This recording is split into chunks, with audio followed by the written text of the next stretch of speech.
It's an absolute scorcher today, so sorry if my face appears redder than usual.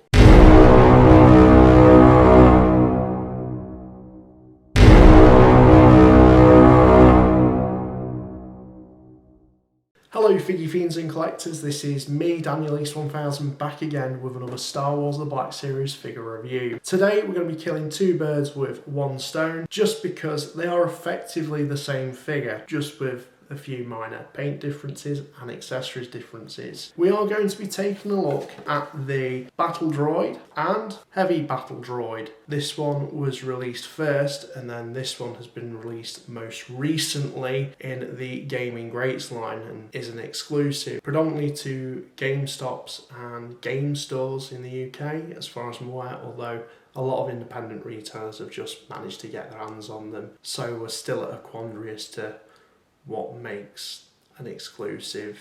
I don't know. But nonetheless, so this is available in the standard line.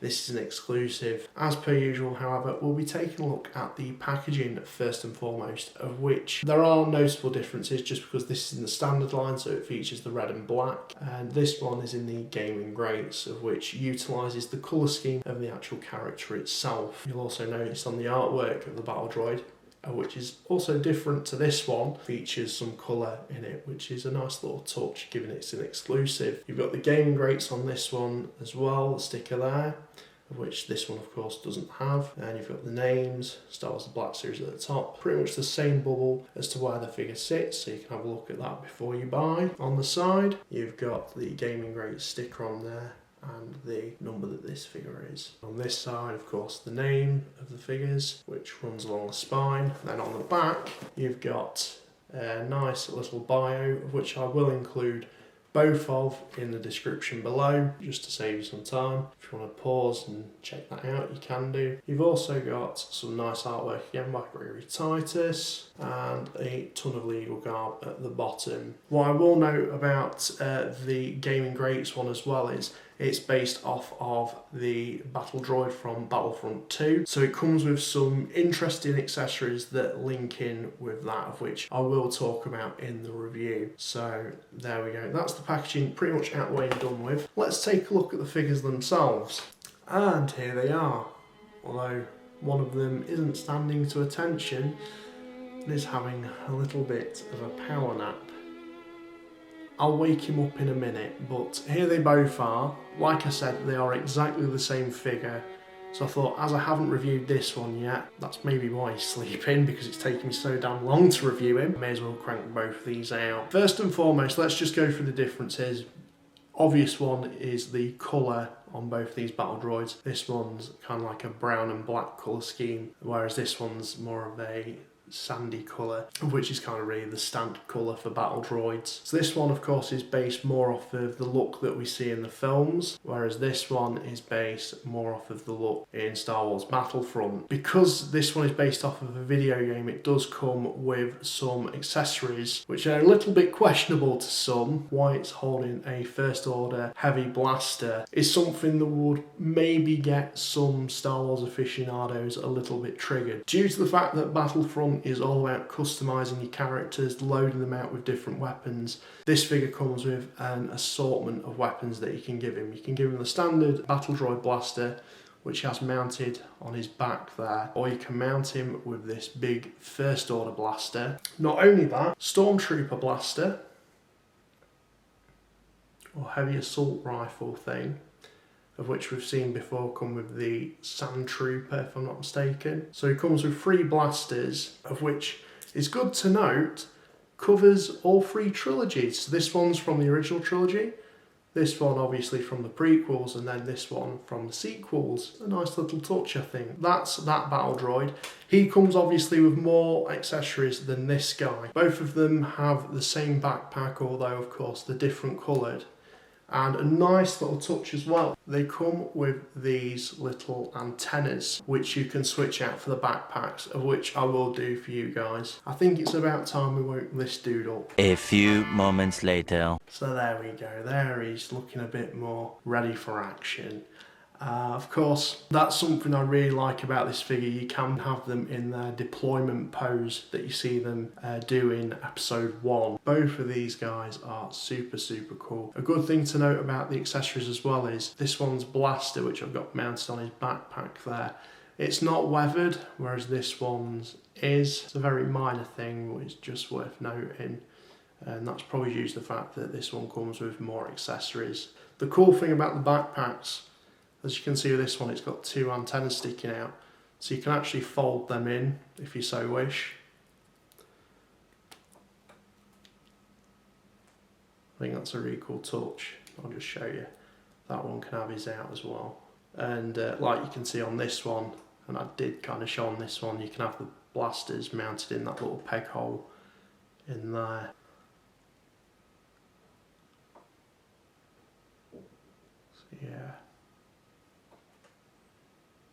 So yeah, just really interesting figures to look at, and it's just, like I said, impressive the amount of work Hasbro's put into them in terms of the sculpts and the design overall. It's just really impressive, particularly in how you can actually fold them up in the deployment thing and the accessories they come with.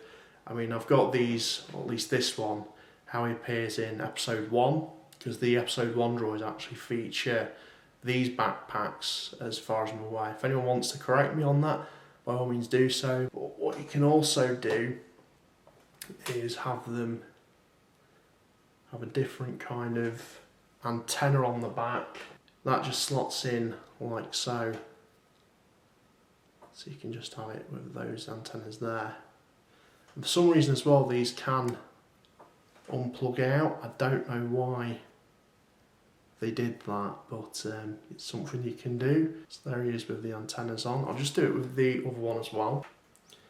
So there's the other one. I've got him loaded out with the antenna there as well.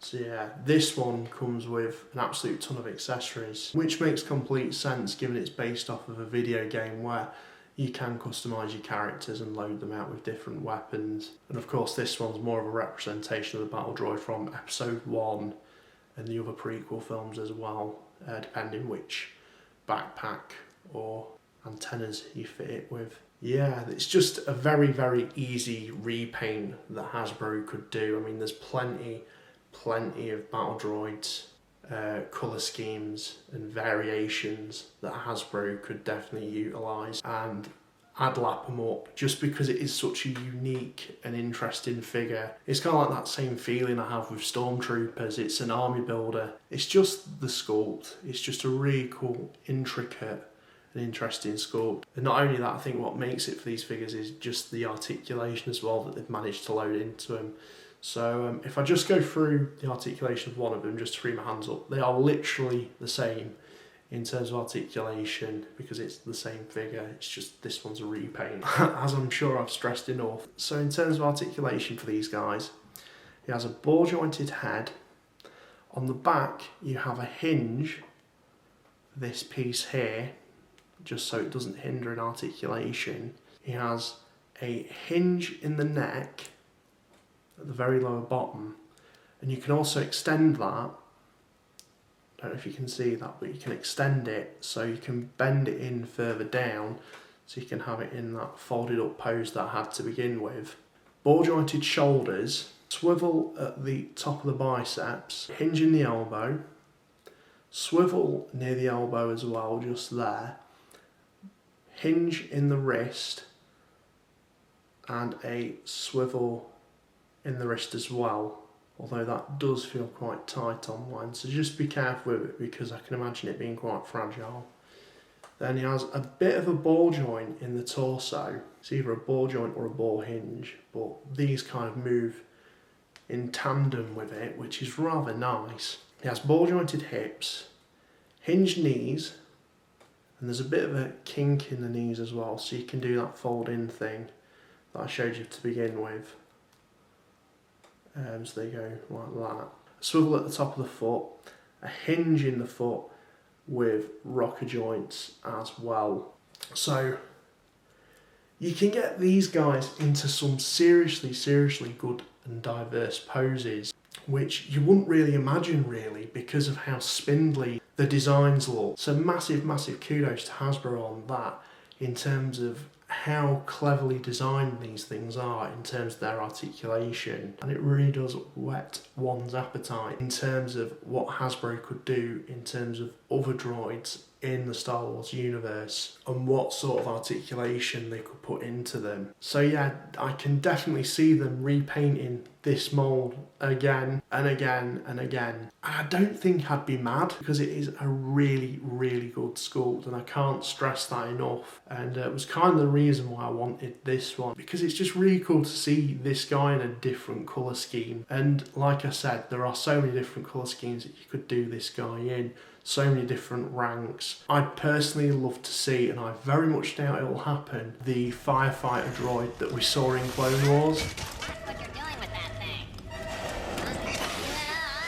Complete with the hose pipe and everything. That would be absolutely awesome. For now, these guys will absolutely do. I know for a fact they're doing a Genosian Arena one, of which I would imagine will come with all the same accessories that the standard one came with. But overall, these two guys are absolutely brilliant and definitely worth adding to your collection.